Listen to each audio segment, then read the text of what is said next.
Assalamualaikum warahmatullahi wabarakatuh.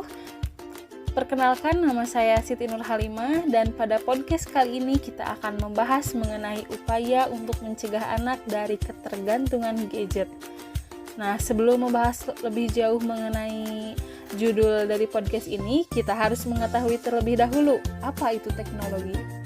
Pada tahun 1987, Sardar mengungkapkan bahwa teknologi merupakan sebuah sarana dalam memecahkan masalah yang mendasar dari setiap peradaban manusia.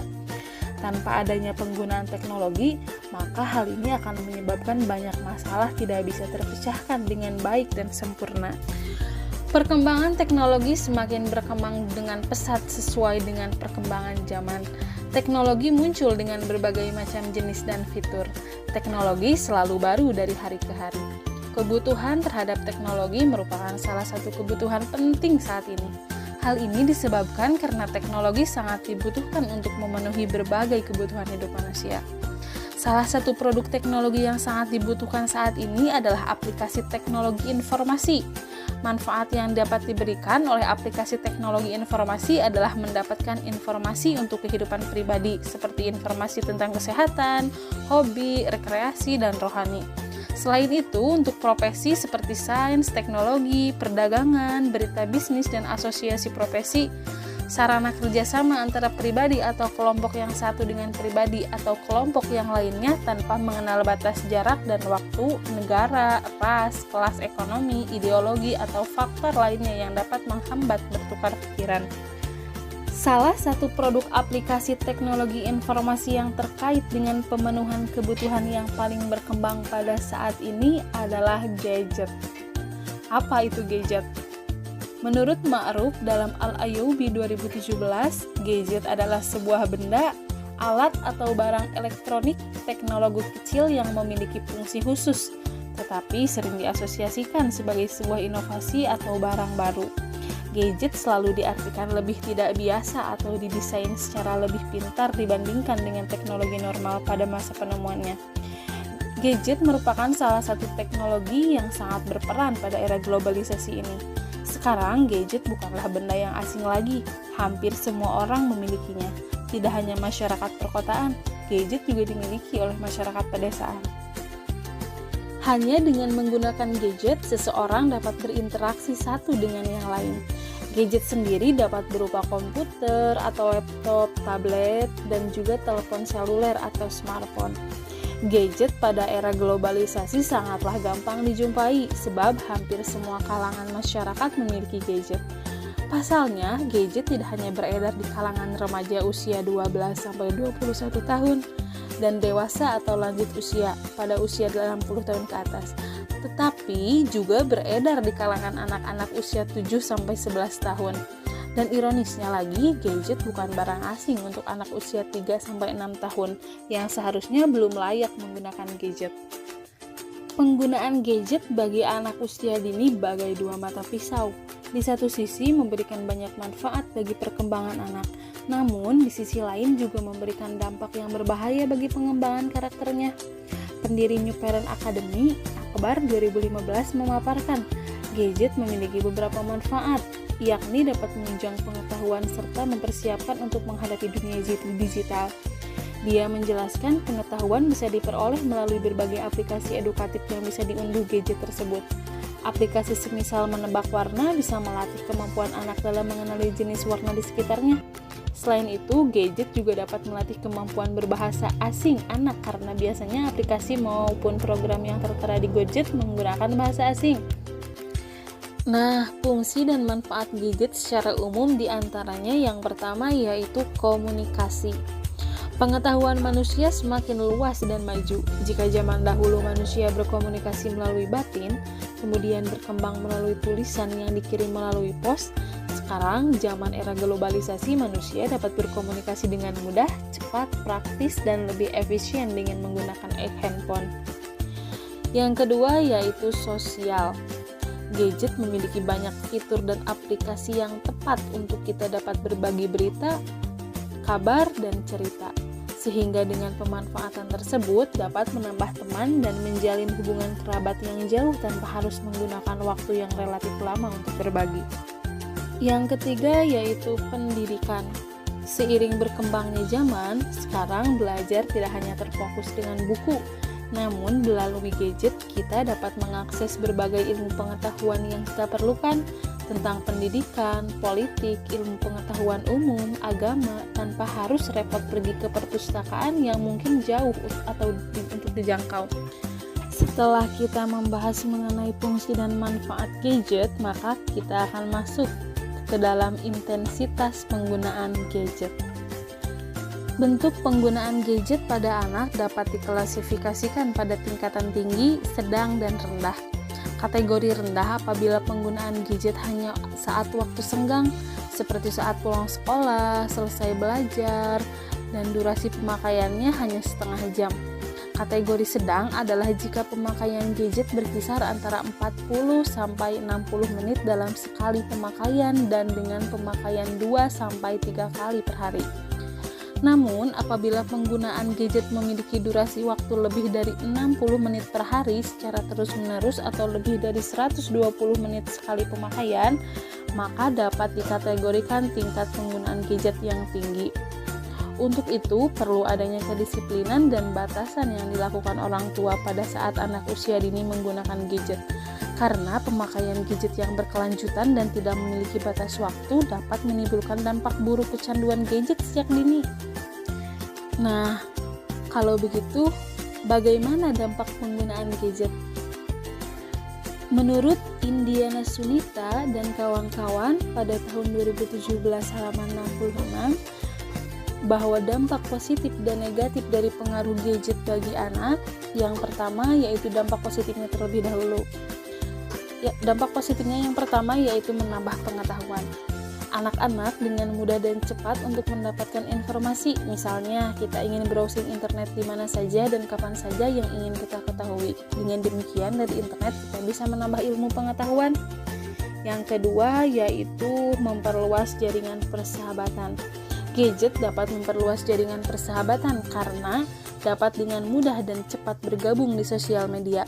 Jadi, kita dapat dengan mudah untuk berbagi bersama teman kita. Yang ketiga yaitu mempermudah komunikasi. Gadget merupakan salah satu alat yang memiliki teknologi yang canggih. Jadi, semua orang dapat dengan mudah berkomunikasi dengan orang lain dari seluruh penjuru dunia. Yang selanjutnya yaitu melatih kreativitas anak. Kemajuan teknologi telah menciptakan beragam permainan yang kreatif dan menantang. Banyak anak yang termasuk kategori ADHD diuntungkan oleh permainan ini karena tingkat kreativitas dan tantangan yang tinggi. Yang selanjutnya, beradaptasi dengan zaman. Salah satu dampak positif gadget adalah akan membantu perkembangan fungsi adaptif seorang anak. Artinya, kemampuan seorang untuk bisa menyelesaikan diri dengan keadaan lingkungan sekitar dan perkembangan zaman. Jika perkembangan zaman sekarang muncul gadget, maka anak pun harus tahu cara menggunakannya. Selain dampak positifnya, ada dampak negatifnya. Yang pertama yaitu mengganggu kesehatan. Gadget dapat mengganggu kesehatan manusia karena efek radiasi dari teknologi sangat berbahaya bagi kesehatan manusia, terutama pada anak-anak yang berusia 12 tahun ke bawah. Efek radiasi yang berlebihan dapat mengakibatkan penyakit kanker. Yang kedua, dapat mengganggu perkembangan anak. Gadget memiliki fitur-fitur yang canggih seperti kamera, video, games, dan lain-lain. Fitur itu semua dapat mengganggu proses pembelajaran di sekolah. Misalnya, ketika guru menerangkan pelajaran di depan, salah satu siswa bermain gadgetnya di belakang atau bisa juga dipergunakan sebagai alat untuk hal-hal yang tidak baik. Yang selanjutnya yaitu rawan terhadap tindak kejahatan. Setiap orang pasti ada yang memiliki sifat update di mana saja. Jadi, orang ingin berbuat kejahatan dengan mudah mencarinya dari hasil updateannya yang boleh dibilang terlalu sering. Yang selanjutnya yaitu dapat mempengaruhi perilaku anak. Kemajuan teknologi mempercepat segalanya, dan tanpa disadari, anak pun dikondisikan untuk tidak tahan dengan keterlambatan.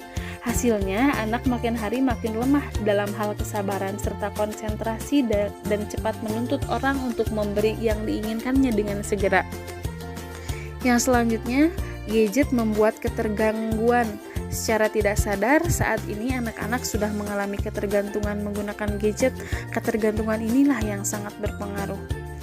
Yang selanjutnya yaitu kemajuan teknologi berpotensi membuat anak cepat puas dengan pengetahuan yang diperolehnya, sehingga menganggap bahwa apa yang dibacanya di internet adalah pengetahuan yang terlengkap dan final. Yang selanjutnya yaitu mengalami penurunan konsentrasi. Yang selanjutnya mempengaruhi kemampuan menganalisa masalah, yang selanjutnya malas menulis dan membaca, dan yang terakhir yaitu penurunan dalam kemampuan bersosialisasi eksternal dan internal. Nah, lalu bagaimana pengaruh dan peran orang tua? Orang tua adalah aktor utama yang berpengaruh penting dalam perkembangan anak. Menurut Surbakti tahun 2012 halaman 59, pengaruh orang tua itu yaitu meliputi yang pertama, cara berbicara. Anak belajar berbicara atau menggunakan bahasa pertama dari orang tua mereka dan dari orang-orang di sekitar kehidupan mereka. Dalam hal ini, anak-anak mengamati bagaimana orang tua mereka berbicara dengan komunitasnya. Jika anak-anak menyaksikan orang tua mereka berbicara menggunakan bahasa yang kasar, mengabaikan sopan santun, atau menggunakan tata bahasa yang buruk, maka anak-anak juga akan menggunakan kata-kata atau bahasa yang kurang lebih sama dengan orang tua mereka ketika mereka berkomunikasi dengan orang tua mereka maupun dengan orang lain. Oleh karena itu, para orang tua perlu berhati-hati berbicara atau berkomunikasi di depan anak-anak mereka. Jangan salahkan anak-anak jikalau suatu hari mereka berbicara kasar atau tidak sopan dengan orang tua mereka, karena mereka hanya mengulangi kata-kata atau kalimat yang pernah orang tua ucapkan atau kata-kata yang mereka dengar dari mulut orang tua mereka. Yang kedua yaitu bahasa. Orang tua adalah guru pertama dan utama anak dalam belajar bahasa.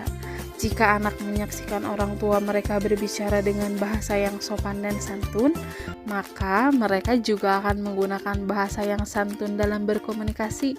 Sebaliknya, jika mereka mendengar dan menyaksikan orang tua mereka berbicara dengan bahasa yang kasar dan tidak sopan, maka dapat dipastikan mereka juga akan melakukan hal yang sama dalam berkomunikasi, baik dengan sesama maupun dengan orang tua mereka. Oleh karena itu, berhati-hatilah berbicara di depan anak-anak dan gunakanlah kata-kata atau kalimat yang santun. Yang ketiga yaitu sopan santun. Sopan santun berkaitan dengan bukti budi pekerti, tata krama peradaban, dan kesusilaan yang sangat diperlukan dalam kehidupan bermasyarakat. Para orang tua perlu berhati-hati memberikan contoh kepada anak-anak mereka, terutama ketika anak berada pada usia fase peniruan. Apa yang mereka lihat atau saksikan, maka tanpa saringan, hal itulah yang mereka tiru atau adopsi tanpa memikirkan atau mempertimbangkan apakah tindakan mereka benar atau salah. Yang keempat yaitu tingkah laku. Pada umumnya, anak sering sekali meniru atau mengadopsi tingkah laku orang tua atau orang-orang dewasa di sekitar mereka. Jika sebagai orang tua gagal atau tidak mampu menunjukkan teladan atau tingkah laku yang baik kepada anak, maka anak juga akan menunjukkan tingkah laku dan perangai yang buruk dalam hidup mereka sehari-hari. Lalu, menurut Raihan tahun 2022, halaman 100 berpendapat upaya orang tua bagi pengembangan anak diantaranya yaitu yang pertama, memelihara kesehatan fisik dan mental anak. Yang kedua, meletakkan dasar kepribadian anak. Yang ketiga, membimbing dan memotivasi anak untuk mengembangkan diri. Yang keempat, memberikan fasilitas yang memadai bagi pengembangan diri anak. Dan yang kelima, menciptakan suasana aman, nyaman, dan kondusif bagi pengembangan diri anak. Nah, kalau begitu, bagaimana kendala dan cara mengatasinya? Menurut penelitian Yuli Irmayanti tahun 2012, beberapa kendala yang dialami oleh orang tua yaitu perilaku temper tantrum pada anak, latar belakang pendidikan orang tua, keterbatasan waktu orang tua karena sibuk bekerja dan tidak dapat setiap saat memantau kondisi anak. Menurut Putri Fitria dalam The Asian Parent Indonesia, cara mengatasi kecanduan gadget pada anak yaitu yang pertama, membatasi penggunaan. Batasi penggunaan gadget sesuai dengan rekomendasi usia anak. The American Academy of Pediatrics tahun 2013 dan Canadian Pediatric Society tahun 2010 telah menerbitkan pedoman screen time seperti berikut. Anak-anak di bawah usia 2 tahun sebaiknya tidak dibiarkan bermain gadget sendirian, termasuk TV, smartphone, dan tablet. Yang kedua, anak-anak usia 2-4 tahun kurang dari 1 jam sehari. Usia 5 tahun ke atas sebaiknya tidak lebih dari 2 jam sehari untuk penggunaan rekreasional di luar kebutuhan belajar. Cara mengatasi yang selanjutnya yaitu beri jadwal. Jadwalkan waktu yang tepat untuk bermain gadget. Di luar itu, orang tua juga harus menyiapkan kegiatan alternatif lainnya agar anak tidak bosan dan beralih ke gadget lagi. Yang selanjutnya, jangan beri akses penuh. Letakkan TV atau komputer di ruang keluarga sehingga setiap anak menggunakannya dia tidak sendirian dan masih dalam pengawasan orang tua. Selain itu, perangkat mobile juga sebaiknya tidak diserahkan kepada anak sepenuhnya. Biarkan anak meminta izin terlebih dahulu jika ingin menggunakannya dan ambil kembali setelah selesai. Yang selanjutnya, tetapkan wilayah-wilayah bebas gadget. Buat peraturan tidak boleh menggunakan gadget di tempat-tempat tertentu, misalnya di meja makan, di kamar tidur, dan di mobil. Yang selanjutnya, ajarkan anak pentingnya menahan diri. Pastikan untuk memberikan pujian pada anak ketika ia berhasil menahan diri untuk tidak bermain game dan mengikuti aturan yang telah ditetapkan. Yang terakhir, berikan contoh yang baik. Sudah jadi pengetahuan umum bahwa anak meniru apa yang dilakukan orang tuanya. Untuk itu, parents juga harus menjadi contoh yang baik, letakkan HP dan bermainlah bersama si kecil. Terima kasih sudah mendengarkan podcast ini sampai dengan akhir. Semoga apa yang didengarkan dapat menjadi pengetahuan baru untuk pendengar. Salam hangat dari saya. Assalamualaikum warahmatullahi wabarakatuh. Bye-bye.